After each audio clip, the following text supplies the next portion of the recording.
All right, here we go. Salute to NBA Nation on this Tuesday afternoon. Another edition of the NBA Report. On today's show, we're going to take a look back at NBA free agency, man, and the fallout from free agency, man. Lots of big contracts. And has the middle class been vanished? Has it been banished from the league, man? A lot of controversy over that and a hot topic right now around the social media waves. Plus, we'll go around the league. We'll touch on the latest news and rumors around the NBA. So lock in with us, man. Hit that like button, hit the share button, and subscribe to the channel. CP the Franchise here. Alex Fitaros on the other side. And special guest, he covers the NBA business from For The Athletic. And it's Mike Vorkunov, man, an old friend who covered the Knicks on the Knicks beat, joins us today, man. So lock in. We got a great show. Let's get into it, man. Mike, how you feeling, man? I'm good. I'm happy to be back. Been a while. Yeah, absolutely, man. Happy to have you on the show. We were just talking before we went live about a stellar FIBA-friendly matchup that I was watching all night. In terms of the USA versus Puerto Rico, 117-43. Then I went live for post-game. You know, I can't get enough basketball, man. It's August 8th. I went live post-game at 1:15 a.m. Eastern time to recap and break the whole thing down, man. I had the US minus 80, so I guess I lost my bet. Yeah, look, it was an interesting game. You know, obviously US kind of came out the gates a little bit slow. They started with Brunson, Anthony Edwards, Mikal Bridges, Brandon Ingram, and Triple J, Jaren Jackson Jr. A little slow first half, but second half, you know, they once they asserted their talent into this thing, there was pretty much no answer from Puerto Rico, man. Not at all. How did Brunson look? Brunson was all right. He led the team in rebounds. So, you know, they've tapped him already as the captain of the team. He's the leader of the team, Captain America, as I call him. 12 rebounds to go along with 11 points. Missed a couple bunnies, missed a couple open jumpers. But second half, you know, he got into his Brunson bag, started dominating in the paint, and got into a little bit of a rhythm. And then defensively as a team, they just overwhelmed Puerto Rico in the second half and ran away with it. I don't. Sorry, go out. No, I was just going to say, CP, I was surprised, you know, with how good Brunson looks when you have guys who, you know, can move the ball around. There's some more spacing and it's just not heavy isolation from all the time. Oh, my God. The Knicks fans were out in droves. Oh, Tibbs needs to run this offense. Look at Brunson in this offense. Look at Brunson only playing 22 minutes. Look at Tibbs. He's running them into the ground. I'm like, people, we got to slow down here and put things in proper perspective, all right? This is the USA Select team. The Knicks do not have anywhere near the roster that this team has, nor the coaching. Let's just pump the brakes and just, you know, enjoy him playing with great players here. Yeah, things are a little different for Team USA, even this B team or whatever, than they are with the Knicks. You know, like it's not apples to apples here. Yeah, it's. You're telling me we don't have a Tyrese Halliburton as a backup point guard on the team? I mean, I like Quick. I love Quick. You know, I love Quick. But Halliburton seems to be the guy. Halliburton was running and gunning in transition last night. He was looking good, but he was coming off the bench. Yeah, let's keep that in perspective. Yeah, too. He was backup. Pacers fans out there, relax. Right, Pacers fans, slow your roll. He's second fiddle to Captain America, Jalen Brunson. But yeah, Halliburton looked all right last night. How about Trae Young? Trae Young stirring up the pot a little bit. Says, I should have been on that team. I don't know, Mike, what do you think about that, man? I mean, Trae Young can feel how he feels. I think that Team USA is just fine without him. I'd rather have Brunson. I'd rather have Halliburton. You know, I thought the interesting thing was, I think he said it, that he just wants to be in a position where he doesn't have to score all the time. He can set up. We've never seen that from Trae Young, right? You know, like ever in his NBA career. So I'm just a little dubious that all of a sudden he gets to Team USA and he changes exactly who he is as a player. So like, he's got to be able to buy in and show that at some point. I see why Team USA didn't want him on the team. Yeah, Al, what'd you think about that? I mean, we've seen the controversy out of Atlanta too, right? Between him, Nate McMillan, and everything else down there. Even with some teammates, you hear a little bit of like rumbling. And sometimes where there's smoke, there's actual fire. So, you know, if you're a coach and you see all of that happening down in Atlanta, you would probably be like, I'm okay looking in a different direction. I don't want to bring that to Team USA. Now, that doesn't mean that Trey is a bad person or anything like that, or is like the cause of those issues. But when you hear stuff like that, I tend to look the other way. But I like what I'm seeing from Jalen Brunson. I mean, look, Jalen Brunson, 2 good seasons. I saw a comment out there where actually it was Dexter. I saw on Dexter's feed where he was having a discussion on another pod where who would you have, Brunson over Trey Young, and he said Brunson, and there was a little bit of pushback, and I was like, one of the responses was Trey went to an Eastern Conference Finals. I was like, Brunson went to a Western Conference Finals. What are we talking about? Why? How is that the rationale? Did we not see what he did to Donovan Mitchell too? Oh, okay, let's relax over here. He's just as good, man. Yeah, just as good. I mean, look, I think you got to take fit into consideration when you're assembling these teams. It's not just about the best offensive players or the best these guys. You need fit, you need versatility, you need leadership, you need size. It's a much more physical game, as a lot of these guys have been stating now. You're playing a much more physical game in FIBA, and you're playing teams who you look at, Lithuania, Latvia, all the France, especially Spain. All these guys have chemistry with each other, man. And so that's why the USA, especially when they don't come with their A+ team, they have a little bit of trouble competing here. So I don't necessarily mind leaving Trey off the team. We'll see how this team looks going forward, but it's all sour grapes, man. It's all sour grapes. And the last thing I'll say is, like, you hear from like Grant Hill, they wanted to go younger, and I think we've been seeing that with FIBA as well, where it's a starting process, right? Maybe this is like the training for guys who are going to be part of the Olympic team. Yeah, you start getting them in there early, getting familiar with one another, because then when you have the Olympics coming up, these could be the same guys, and they're more prepared than just getting them fresh out of the gate. Yeah. True indeed, man.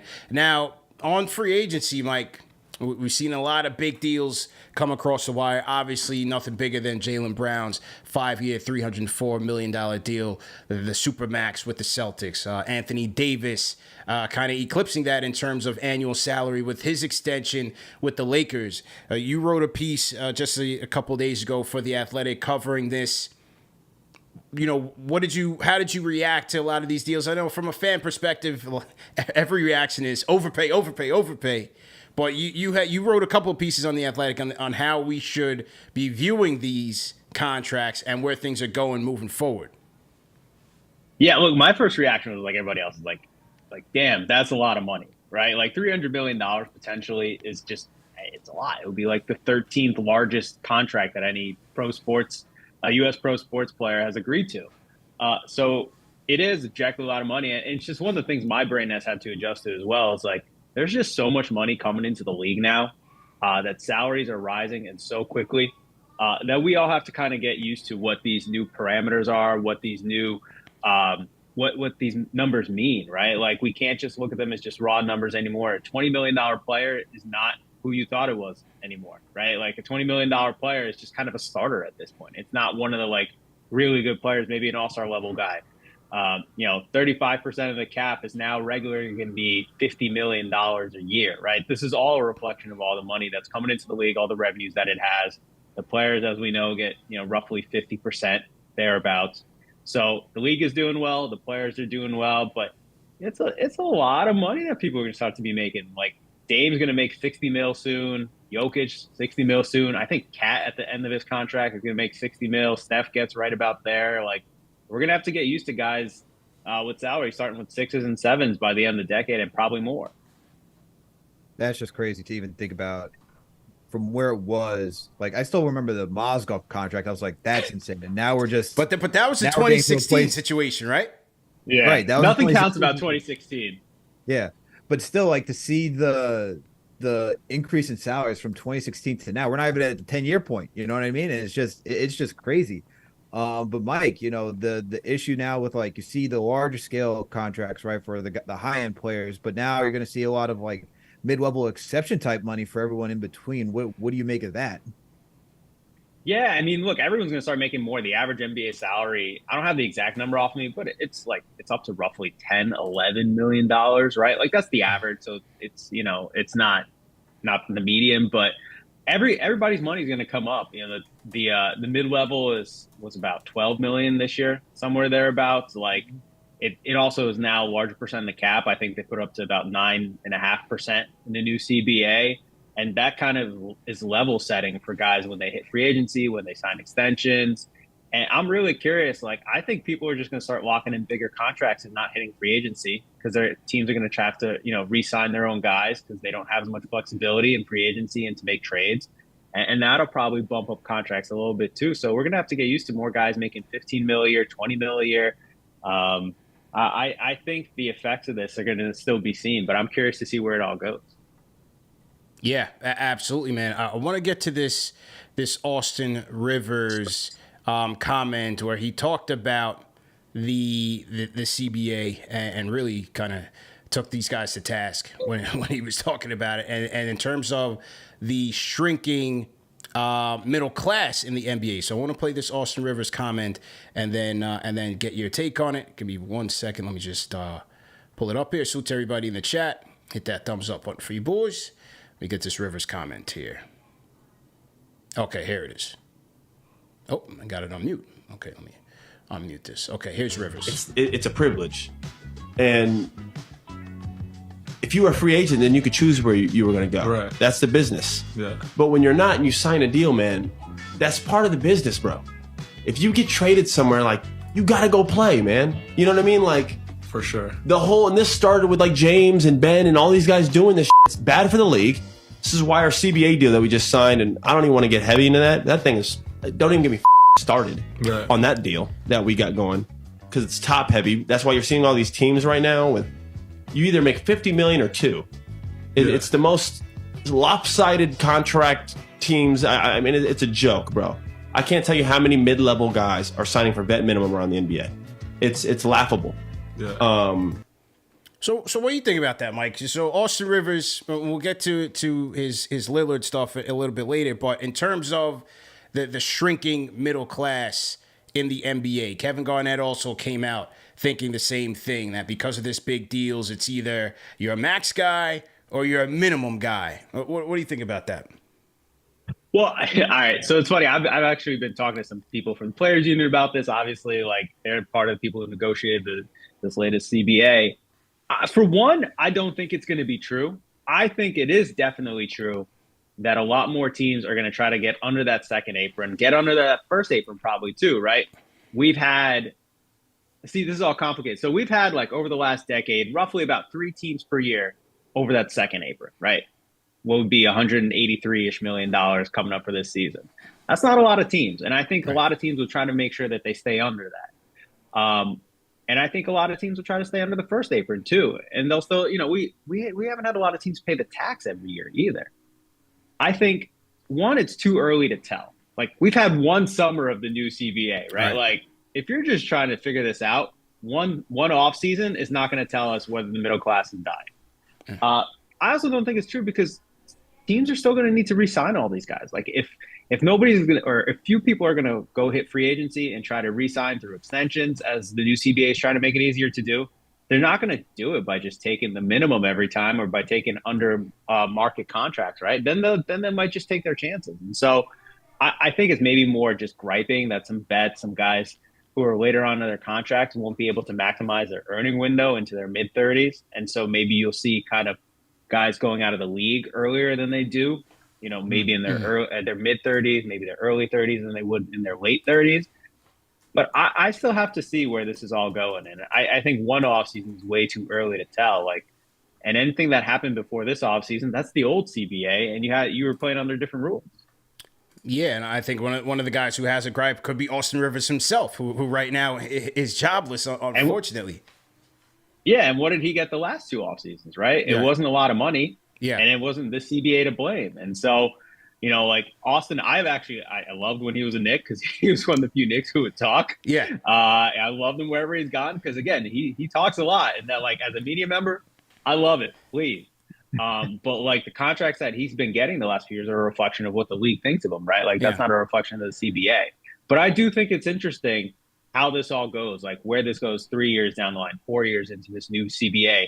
And if this does turn out to be true, like, that was one of my thoughts too when it got signed, is like, are we going to see the erosion in the middle class? Because we've seen that in baseball.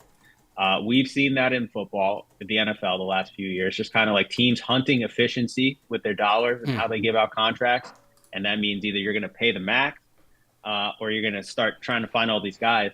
But the NBA is just a little bit different, right? Like when the rookies come in, they're just not as valuable because they can't produce right away that they do in baseball and in the NFL. It takes them longer to be kind of just contributing players to good teams. And there's a cap on how much you can give the best players. It's just 30 or 35%. Like there's no movement there as there is in the NFL and as there is in baseball where there is no salary cap. So I think the dynamics in the NBA are just a little bit different too. Yeah, I mean, I agree in that. I think it's too early to tell, right? Because you still have a lot of guys on the contracts during the previous CBA, and this was just 1 year free agency. Now, for those top-heavy teams, the Suns, the Clippers, the Warriors, I mean, maybe that situation applies because they do have, 3 max contract guys and they're kind of stretched thin. But for the rest of the league... 4 max contract guys. 4, right? But for the rest of the league... you still had situations where you had teams that had to meet the salary cap floor. And with the new CBA restrictions, if you don't meet that, that leftover money gets distributed across the league if you don't meet that by the first day of the regular season. And there's other implications there. So teams the non-spenders have incentive to now spend. You saw Bruce Brown get a mega deal. You saw Fred VanVleet get his deal. Guys are still getting their money, but it just may not be with the contenders at this point in time. Yeah. And those are the teams that, like in the last few years, when a team had money coming into the offseason, had cap space, that was one of the bad teams. It wasn't a contender, right? Like the good teams have been operating as over the cap teams for the last few years.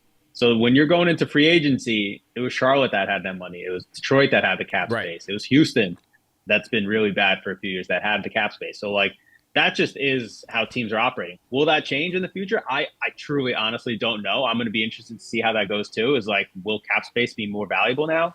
Maybe. I don't really know. But I think we're going to have to get used to the new dynamics of this whole CBA. And even the most painful parts are kicking in next summer, not even this summer. I guess for my thing too, like when you talk about how the contracts and the money will be distributed, I'm thinking about more of like the middle teams too, right? That don't necessarily have a superstar, and you then will probably see more. Couldn't you potentially see more of like what we saw with Brown, right? Where he's going to get a deal like that, and let's say you don't have like a Tyrese Halliburton on the team, or you don't have someone like Jalen Brunson who could potentially be making more money in the future. Let's say, like, I'm trying to think of a good team right now that would give you that example, but could you say, let's say Portland, let's say they get rid of Dame. Like, isn't that a team then where you could essentially give out a lot of these middling contracts because no one's really proven themselves yet? And couldn't that be a good portion of the league too? Yeah, I mean, I think so. Like, what happens when Detroit and has all their guys hitting, right? Kind of free agency or up for extensions? So you just saw Isaiah Stewart get $16 million a year, right? That's a pretty middle-class contract nowadays, right? Based on where the max and the minimum are. We'll see what like Jalen Duren gets in a few years. Bogdanovich got, I think, 19 mil last offseason. So I think it's just maybe the types of teams that give out these contracts is different. The Knicks obviously signed a bunch of guys in that kind of middle-class range, even whenever the Josh Hart contract finally goes through. I assume he'll be somewhere in that 15 to 20 range, whatever the final number ends up at. And even the Jalen Brunson contract last summer was not a max contract, right? It was kind of in that upper quartile, upper 10% type of kind of deal. I think that we'll still see a lot of teams give out those contracts. It's just, maybe it just comes from different places, or maybe it's just veterans who are unhappy with the landscape and just, kind of griping about it publicly. I don't know what KG was saying. I saw his tweet saying that's it. Like, you're getting 2 or 50, but that's it. It's just not true. Like, that's the fact. Yeah, it didn't seem so. I mean, look, you still have interesting examples like Malik Beasley. He didn't have a good postseason at all, or even a second half with the Lakers. Didn't have a good run, but he went from making 15 to having to settle for the vet minimum with the Bucks at around 2. And Christian Wood still out there, not a good defensive player, but offensively can certainly help teams with his shooting and floor spacing. But he's looking at a vet minimum with the Lakers. And so it's just interesting. But then on the flip, you got a guy like a Joe Ingles who didn't have a great year with the Bucks, but still managed to get to Orlando for $11 million, but he's getting the team option, right? And Bruce Brown, he's getting the 1+1. So you still have that flexibility there with some of the, the bottom feeders, if you will. Yeah, and you saw like Rui Hachimura just get about 17 mil a year from the Lakers, right? Like this is a guy who just got traded for 4 seconds in the middle of the season. So these are all these guys that are making that kind of mid-tier money, and they're valuable to teams because you want to lock in those cap numbers, right? You want to lock in those contracts so you can trade them down the line because that's going to be your new way of changing your roster because just going in free agency, unless you get really far under the cap, is not going to be available to you if you're a good team. So I think that players also have some leverage now to get better extensions too. It's not just that the cap is squeezing them. It's like, hey, if you're the Celtics and in future years you want to keep spending to keep your team in place, like how are you going to replace Robert Williams if you allow him to leave, right? Like you got to give him the money. How are you going to replace Kristaps Porzingis in a few years if that works out, right? You got to pay him. Same thing, So like I think teams will have the leverage because the downward trends of the CBA, but I think players will have some too because if you're a good team and you're over the apron or you're near the apron, the only way you're getting good players is by keeping the ones you have because replacing them is going to be really difficult. The more we talk about this, the more I think that this CBA, we're just going to see more parity in the league where you're going to have your teams with like the superstars and everyone else is just going to be competitive fighting for, spots maybe 6 through 10 and trying to get that play in. And then we're just going to see, it'll be interesting, right? Because you just mentioned Joe Ingles going down to Orlando, right? And I'm thinking about players like that where, if you're not going to get the money necessarily like on a team like Golden State where they had Dante DiVincenzo, right? Where you could say that's overkill for the depth that they have. Now you're creating more parity in the league because those guys that they want to get paid, they're going to have to go to a smaller market team like Indiana, like Orlando. And next thing you know, when you get a good player like that, even if it's a solid role player, it's going to raise the ship a little bit, right? And you're going to create more of a competitive league. So the more that we talk about it, I think maybe that's more the direction that we're going to see around here, where it's could be guys like Bruce Brown saying, you know what, I could go win a championship, but I like what I did with playing with Indiana. And you know what, maybe next time I'm going to go play with Detroit. And after that, I'm going to go play with Orlando because that's where I can get my money and then just, still have a competitive team year in and year out. Yeah. I mean, Bruce Brown got paid a lot more. Like I talked to the Pacers GM about it last month. Like he basically admitted we overpaid him because that was the way we had to get him, right? Like D'Angelo Russell got, what do you get, 19 mil a year, something like that. Like probably more than he deserved because of the quality of play he had last year. So I think we'll still see guys get paid. To your point, the league wants parity. Is that good, bad? I don't know. I have some thoughts about it, but like that's definitely where they're trying to go. Well, once again, we're talking to Mike Vorkunov, who covers the NBA business beat for The Athletic, formerly of the Knicks beat. Salute to everybody in the chat. Once again, hit that like button, hit that thumbs up button for you boys. Shout out to the chat, man. The rhyme animal, Chuck D, is in here. Jay from Puerto Rico has joined us, man. Shout out to Jay from Puerto Rico. They were looking for him in the Knicks fan TV chat last night after the USA routed his boys from Puerto Rico, man, 117 to 74. They didn't think Jay from Puerto Rico was going to show himself, but he is here. So salute to him. We got Jay Boogie in here. Aaron D, salute. My 2 cents. How you feeling, Will Latimer? The whole gang is here. Shout out to TMJJ as well. Mike, on your piece, for your most recent piece in The Athletic, you talked about with the new media deal, how it has a potential to double the previous. My question is, if the new CBA prohibits the salary cap from increasing by more than 10% each year, once the new media deal comes into play, where would that surplus of money, how would that get distributed if the cap is only going up by 10% each year? That's a good question. I assume, there's kind of a difference between revenues, like cash on hand, and the way it gets distributed into the cap. They obviously want to avoid what happened that, Timofey Mozgov summer. Bismarck Biyombo got a huge bag, man. Robin Lopez, all these guys, man, cashed out. Luol Deng. Oh, man. Yeah. All those guys, 2 years in, all those contracts got waived and stretched right away. Yeah. Like that's actually a good question. I should probably ask about that. But my assumption is some of that money is going to go into escrow, right? We see that happen with players now where some of their checks get taken out, put into escrow just in case, let's say there's too much spending and they have to give some of the money back. We see 10% put into escrow and then given back to the players after the financial auditing is done. So we could see something like that. I think they'll just be able to like more distribute it over a number of years in terms of how that goes to actual basketball spending. But it's not as if teams are going to have to wait to get all that money, like in terms of, the cash that they will get from all these TV rights deals. I think they'll still get their money right away, right on time. It just doesn't have a lag when it hits the players and it affects the salary cap. As far as the players in the market, there's been talks like NBC's trying to jump back into it. Have you heard anything as far as that, like any of the new players outside of your ESPN, Disney's, and Warner? Is Amazon trying to jump into the fray with Prime? Like, what are you hearing as far as that? Yeah, I dug into it a little bit. I wrote a big piece on the just kind of media rights stuff that ran in May. And so my read of the situation is I think Warner and ESPN will probably still get parts of the NBA packages, or they'll have their own individual packages. I wouldn't be surprised if there's fewer games on cable when this new deal kicks in. I think the league wants to be more visible, right? You see it in the local media stuff right now where like the Jazz and the Suns, they're going to be on free TV because they want to increase their visibility. I think the league wants to do that nationally too. So maybe some more games on, say, like ABC, and maybe a fewer windows on ESPN, maybe a fewer windows on TNT. So one night instead of two. I've heard NBC is interested. I've heard that they've already floated to the league that if they are able to get an NBA package, they bring back Round Ball Rock. So, right, nice. John Tesh in our house, absolutely, every week. Yeah. Which I think it has to be part of this. If you're bringing back NBC, you got to have Round Ball Rock. I don't know if you put Isaiah and Pat Riley back on TV, but that's a different situation. But I think the assumption is they're going to be streaming at some point. The question is like where. Warner Brothers Discovery is going to start streaming on Max with its sports rights. I'd probably do that with baseball or hockey first.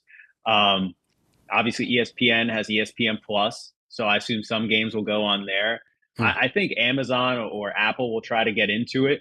And really, this is might be the differentiator in terms of just how much money the league gets in these media rights deals is how many of their games they're willing to put onto streaming, how many games they're willing to put behind these subscription sites, whether it's ESPN, whether it's Apple, whether it's Amazon. Like, the more games they're willing to put onto streaming behind a subscription, I think the more money they get. So that's what they're going to have to weigh. Is like, how many games do we want available for people just to watch whenever we can on TV versus how many games are behind the subscription somewhere. And the more games behind that subscription, the more money they get. And that I don't know how to answer. Yeah. It's very rare that you see sports teams and sports leagues turn down more money if they can, but we'll see where the league is going with it. Mike, I'm just curious. So if more games are, if you get more games behind a subscription, right? Isn't that more? Would it all be? Would you still be able to get all of the games through that one subscription? Like, let's say if it's Apple, right? Do you get all the games, or would it be certain games, or do you have to keep going back and forth? Because if you don't get every single game on like one platform, I could see that being a deterrent to people who are fans of the league, where it's like, why do I got to go pay for a subscription over at Apple? Why do I got to go to Amazon now to go see this game? And could that even hurt the revenue for the league in that aspect? Well, I mean, that's a legit question, right? Like, that's just kind of what we're seeing with sports everywhere now. Just TV content anywhere now. You got to subscribe to like 5 different apps to get the shows that you want. Yeah, look at my bill. I was going to say, like, I missed the cable bundle. Like, bring it back, please. I never thought I would say that. But yeah, that's a question for them is, I think one thing they're interested in is having like one universal home for all their games. Maybe even like the NBA app itself, and then being able to kind of like use that as a funnel for people to go see their games and figuring out the distribution money and the distribution rights to all the different places that have the ability to broadcast those games. So, like, let's say one game's on ESPN, like you said, one game's on Amazon. Like, I can go watch it all through the NBA app, and then the NBA figures out how to split up that money between ESPN and Amazon down the line as part of their negotiations. But that's a real concern. Like, if I have to get ESPN Plus, if I have to get Max, if I have to get Apple TV, like, that's a lot of money you're putting down on top of the NBA app. If you want out of market stuff, if you want to get League Pass, like, that's a legit thing. That's a real barrier, I think, to people watching basketball games. And that's just kind of where we're at with media right now. This is why I think the NBA wanted to get out of the CBA that it was under before this season, because they wanted to have a CBA in place that can account for all these different media situations that they're about to encounter. And so I don't know how the league is going to deal with that, but people have subscription fatigue. I think that's real. And just like the leagues are going to have to figure out how to encounter that. The only one that has is basically, the NFL because their games are on weekends and they're always on broadcast TV, and they'll throw one bone to Amazon Thursday nights, and the rest is they're good.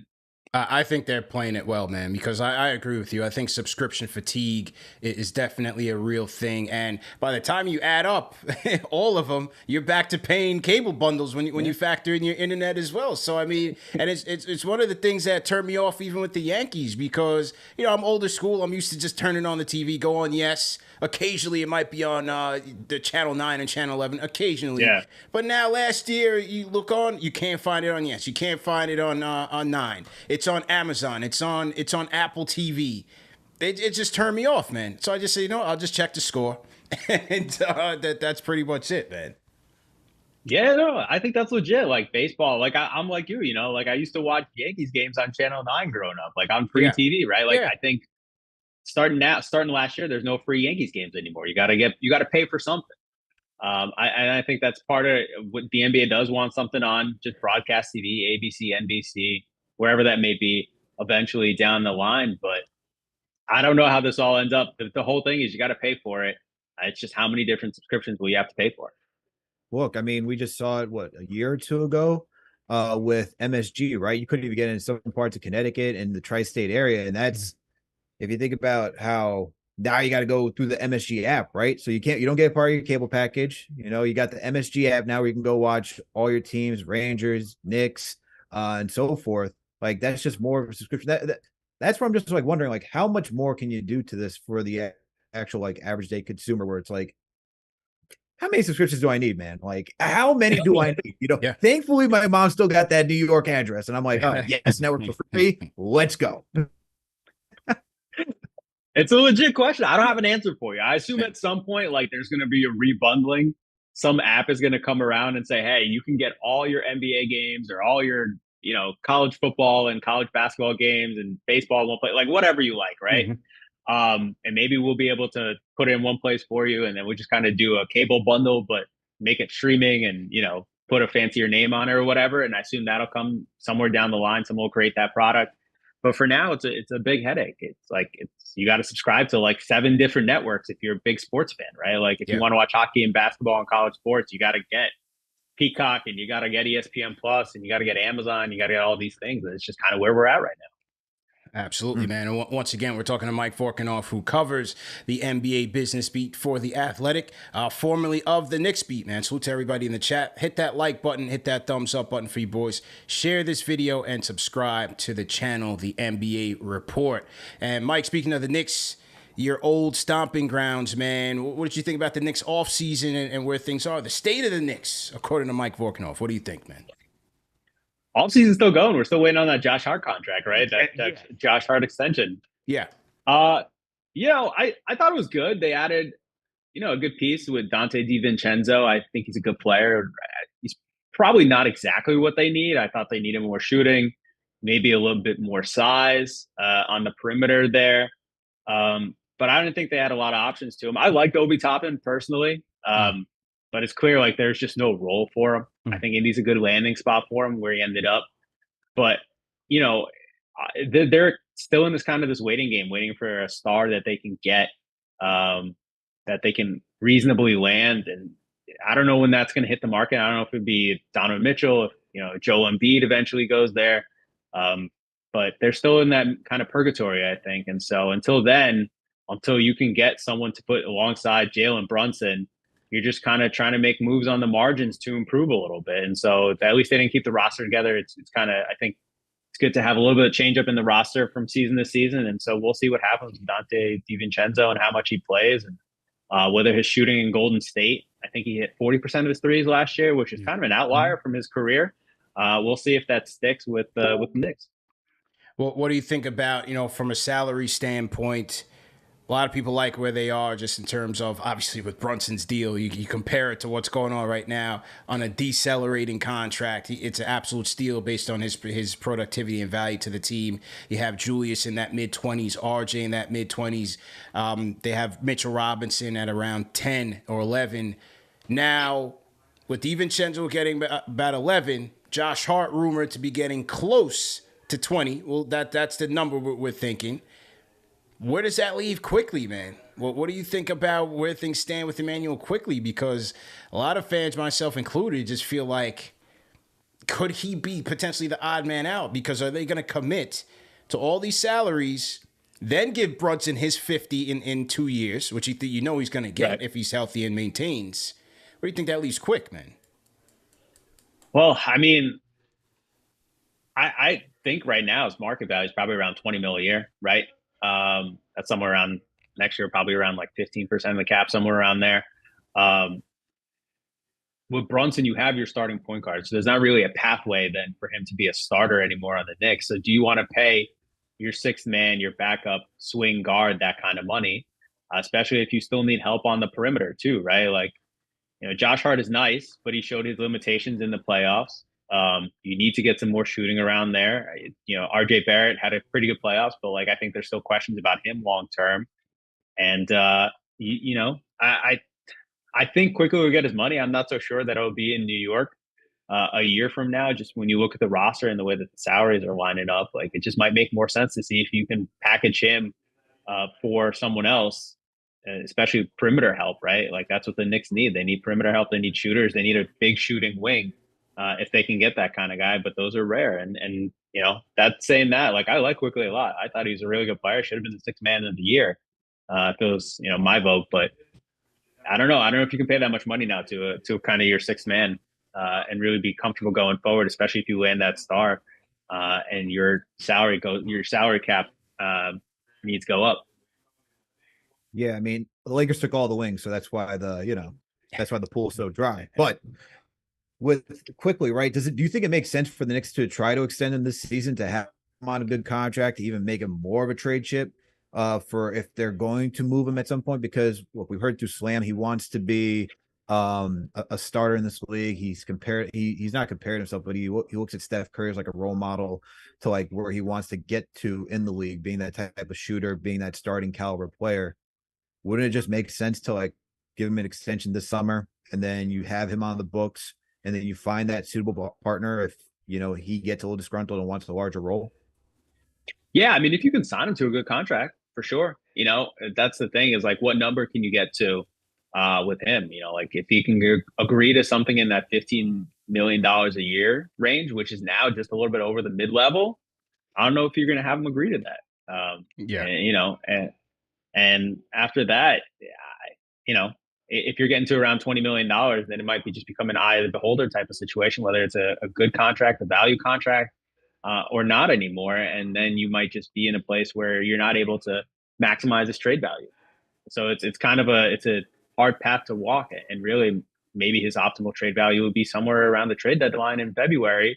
If he's not signed anymore, because then some other team that would want to avoid him hitting the market and really does like him a lot might want to swoop in back then, and you can find a deal that works for you. It's just tough, man. Yeah. Just watching his development and seeing how important he is, and especially for Knicks fans, to see one of your own homegrown talent potentially not be here for the long haul. I think that's tough to rattle around, especially you see how important he was last season. Third best player on this team behind Brunson and Randle.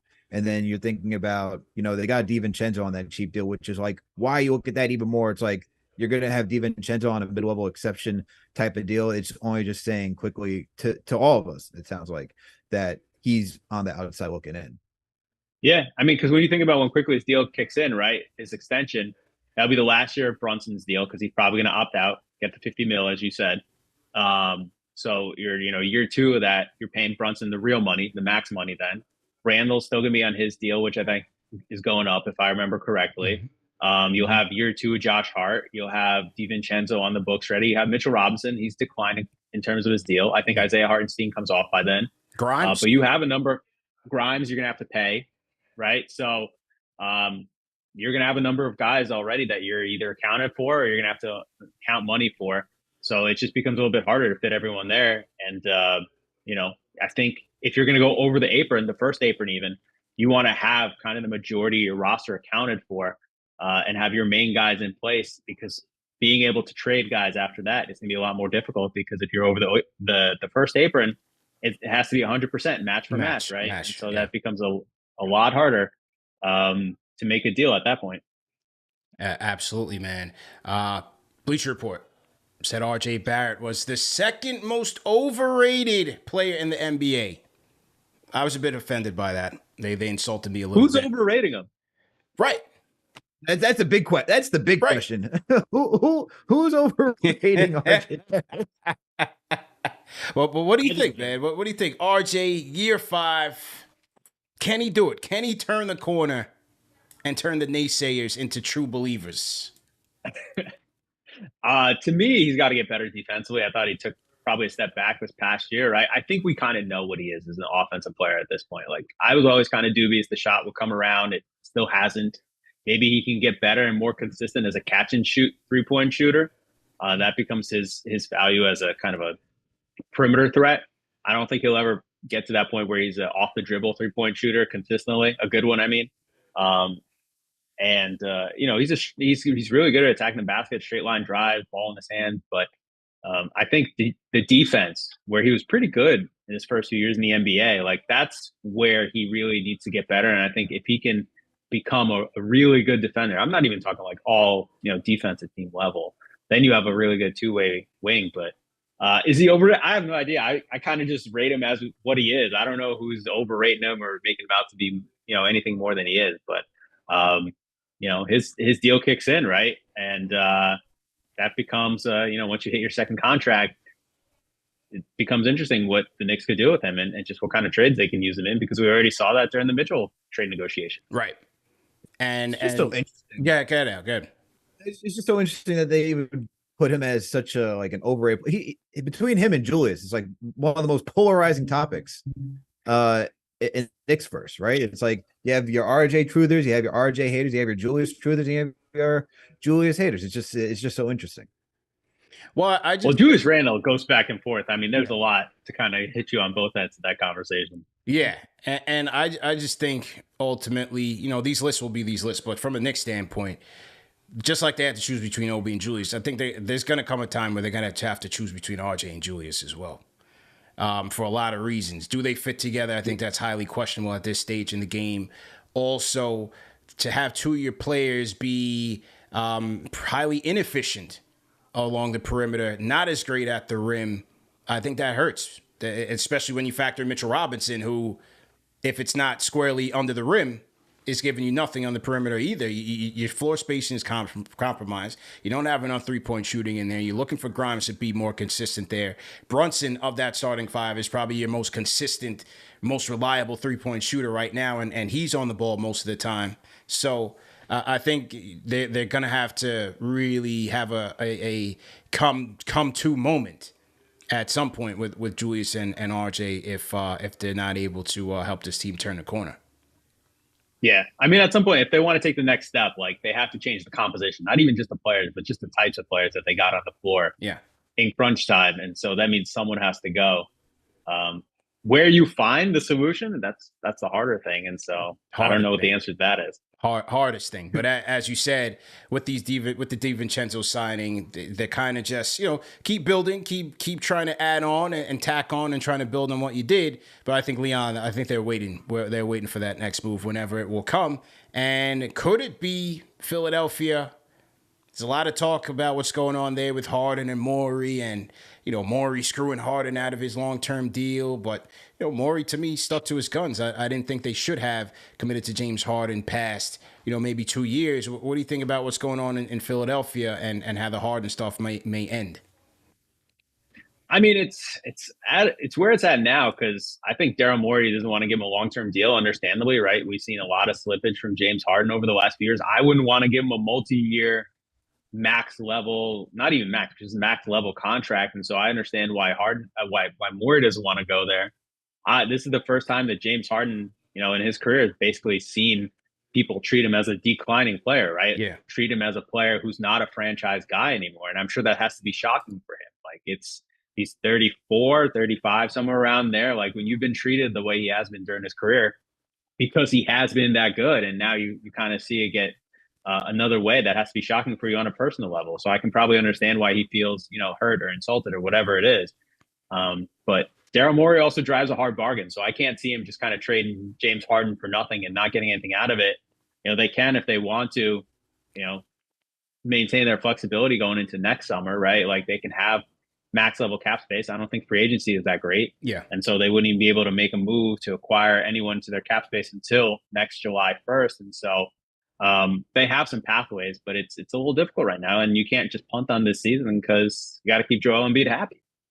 It's very interesting because it's like with the Blazers and the Sixers, both of their GMs, Joe Cronin and Daryl Morey, they kind of have the gun to their head, but for for two different reasons, right? For Philly, Morey wants a sizable package where, as you said, he can keep Embiid happy. They can maintain their contender window, however it looks, but also still maintain some sort of cap flexibility as Morey wants to do.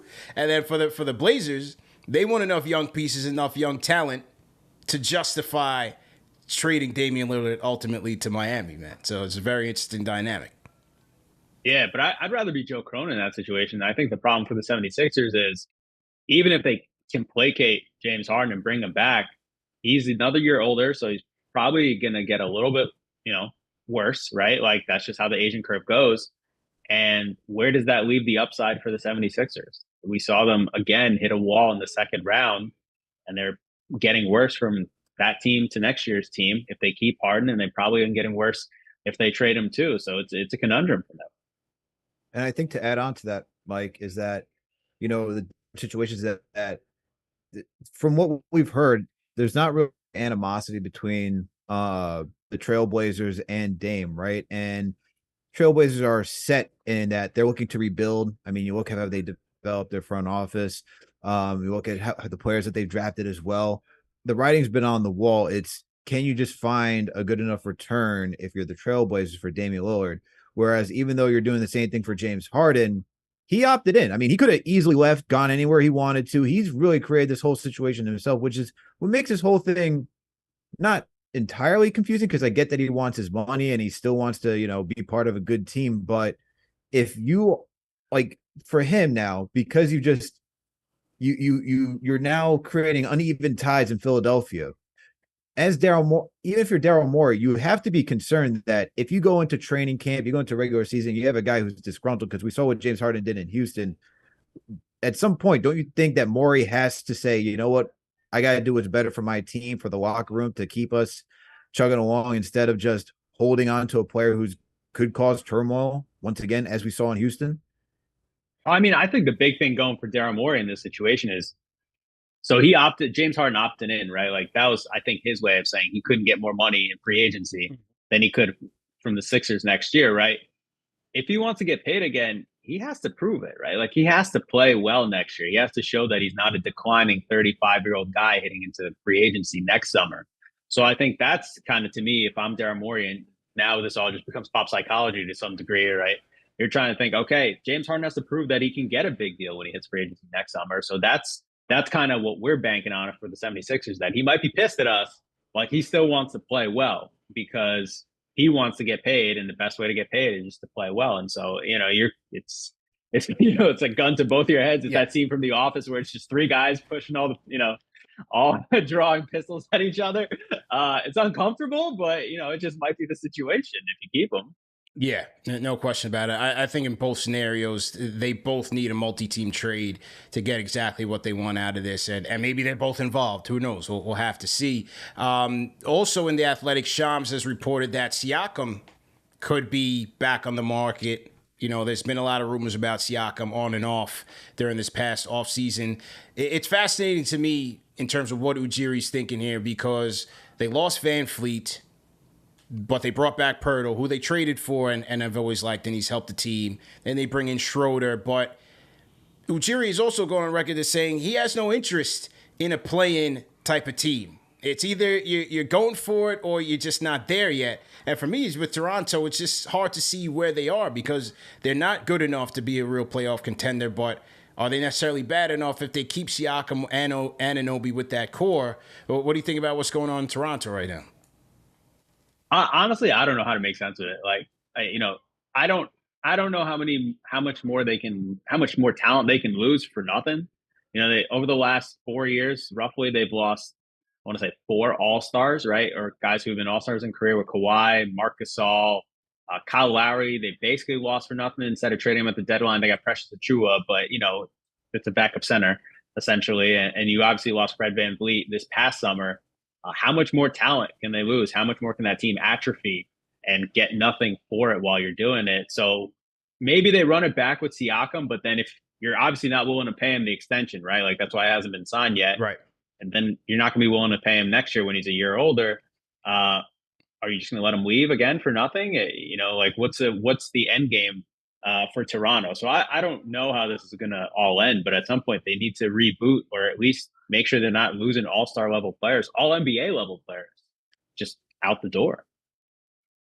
And you look at that, and it's just they're right now a play-in team. The way they're constructed, that is a play-in team. So I don't know, like unless you're selling everybody, like outside of Scotty Barnes, who it seems like that's who they really want to build around. Like I'm not even sure what they're going to do with OG and Obi that team because he's been in trade rumors too. That's another. He's a free agent next summer. Yeah. So, do you know the guy that walks? Like if I'm an opposing team and I'm looking at that, why would I trade for OG right now unless I really want him in house and try to convince him to sign and stay here? But I'd rather just go after it in free agency rather than helping Masai Ujiri get more draft capital. Mike, who'd you think had the best offseason so far? I like what the Pacers did a lot. Me too. I like Bruce Brown. I like the Obi trade. Jarvis Walker seems like he's good.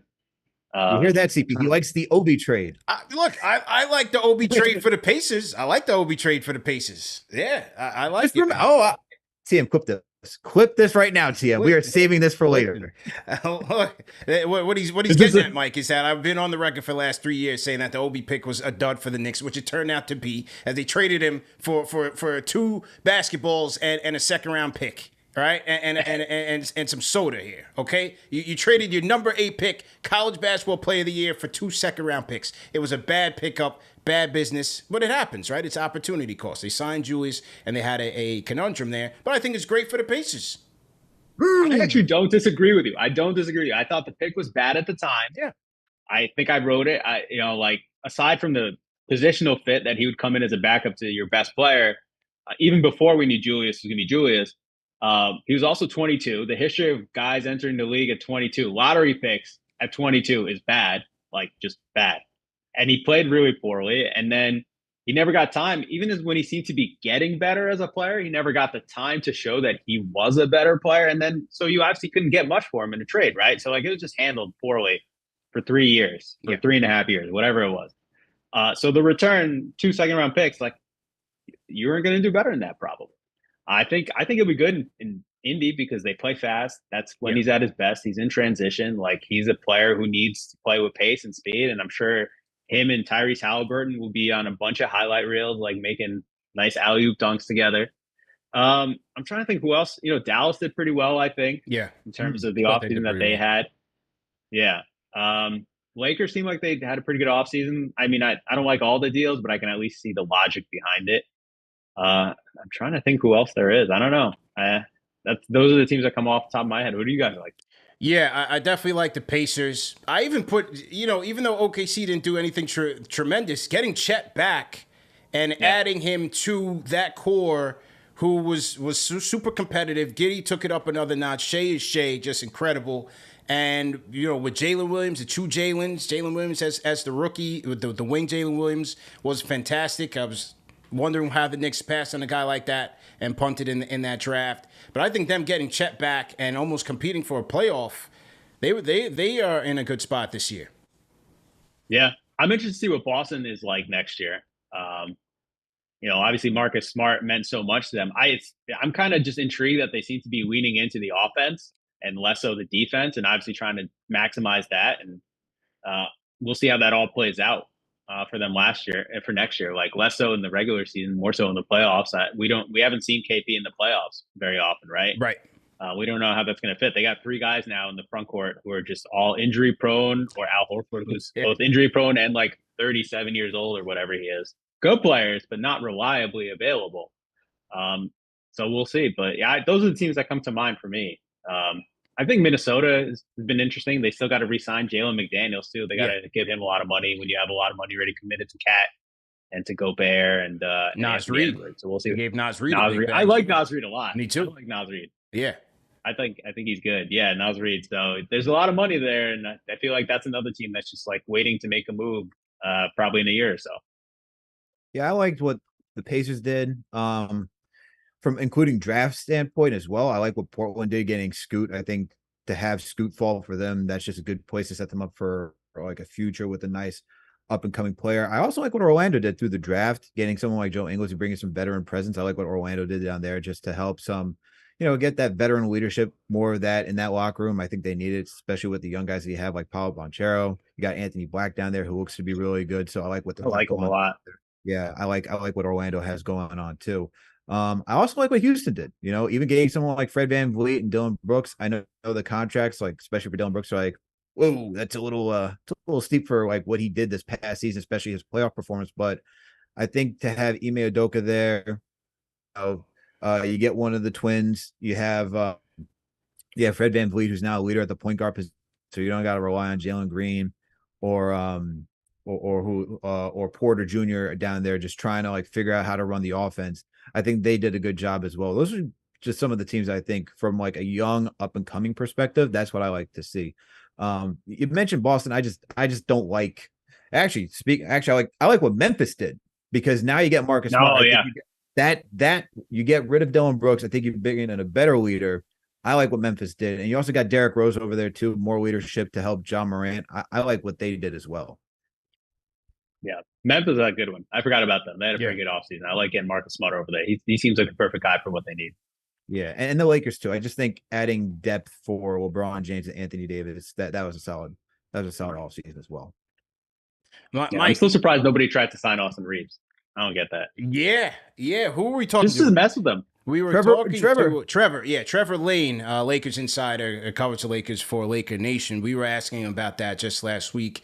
And he did mention the Spurs were potentially interested, if only to kind of, do what Houston tried to do with Jeremy Lin, give him a crazy contract with like a poison pill that would kind of mess up the Lakers' books and have them thinking about things, but they never pursued it. But yeah, you're right. Lakers were able to get Austin Reeves for probably, would you consider that an under market deal or below market? Oh yeah, I think if he was unrestricted, he probably gets 4 for 75, something like that. 4 for 80, probably. 4 for 56 with the Lakers, man.